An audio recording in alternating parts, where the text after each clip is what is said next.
Tifosi et tifose de la Roma, bonjour. Alors, j'espère que vous avez passé un bon dimanche. Bon, déjà, les 3 points, ça aide à le moral, ça aide aussi à reprendre la semaine, le travail, la vie de famille et tout le reste avec beaucoup plus d'envie et beaucoup plus de confiance.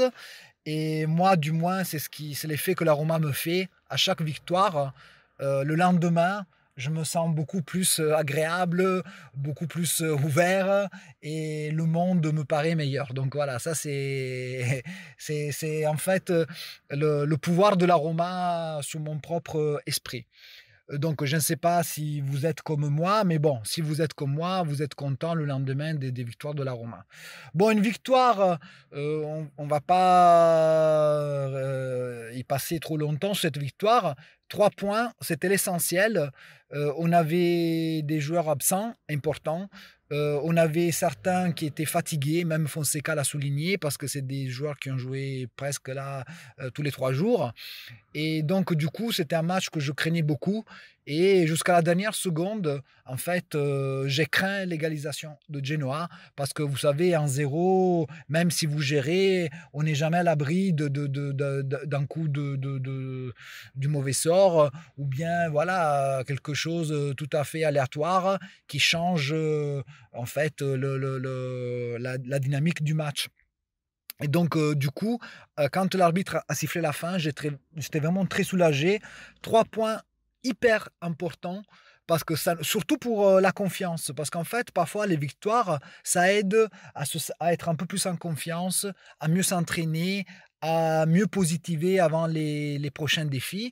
Et donc, moi, je prends les 3 points et après, tout le reste, pour l'instant, je le mets de côté. De toutes les manières, c'est une époque. Jusqu'à la trêve, il faut être réaliste. Donc, ce sont les résultats qui comptent. Après la manière, on verra par la suite, une fois qu'on aura récupéré nos meilleurs joueurs, les cadres, et les Verretou, les Dzeko, Ibanez, ainsi de suite. Donc, pour l'instant, il faut essayer d'arriver à la trêve avec le maximum de points pour rester toujours en course pour la 4e place qui est hyper importante et essayer de poursuivre notre chemin européen qui est quelque chose auquel moi je tiens beaucoup et j'aimerais bien que la Roma nous fasse une belle saison européenne. Voilà.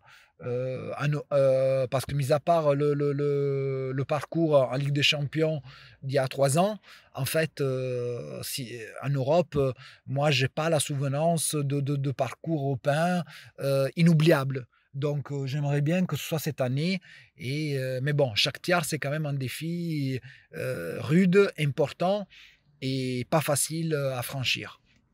Mais bon, sinon, j'espère que vous avez quand même, que l'état d'esprit soit plus positif que négatif, parce que parfois j'entends les supporters qui sont un peu mécontents de l'ensemble, des matchs, de l'attitude.